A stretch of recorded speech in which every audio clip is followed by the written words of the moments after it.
ایک شخص تھا جو سین ڈیگو میں رہتا تھا، وہ اس کے بارے میں نیوز میں بھی آیا اور رپورٹس شائع ہوئیں کہ جب وہ ایک دن گھر جا رہا تھا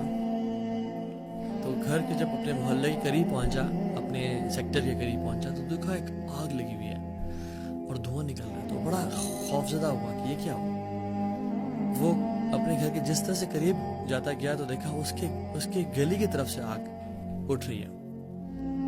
and to his surprise and shock جب اپنی گلی میں مڑا تو دیکھا اس کے گلی میں ایمبولینسز کھڑی ہوئی ہیں اور فائر بریگیڈ کے لوگ اور پولیس کھڑی ہوئی ہے، and he was praying to God کہ کاش میرا گھر ہو۔ اور جب وہ گھر کے پہنچا تو دیکھا اسے گھر کے باہر آگے کھڑا ہوا ہے۔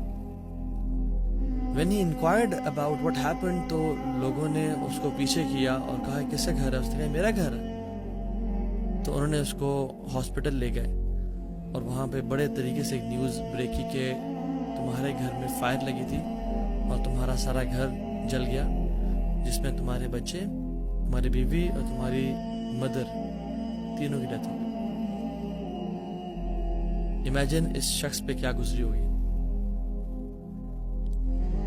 رسول اللہ صلی اللہ علیہ وسلم نے فرمایا کہ جو شخص جان بوجھ کے عصر کی نماز قضا کر دیتا ہے، یہ ورسٹ ہے اس کے لیے بجائے کہ اس بندے پہ جس کا سارا مال تباہ ہو جائے اور اس کے گھر والے تباہ ہو جائے۔ ابھی جو سین ڈیگو میں جو بندہ تھا، اس کا سارا مال تباہ نہیں ہوا، اس کے بینک اکاؤنٹ میں کچھ پیسے پڑے ہوئے تھے، بٹ جس شخص کی عصر کی نماز قضا ہو گئی، اس کا عصر کا نماز کا قضا ہونا زیادہ ورسٹ ہے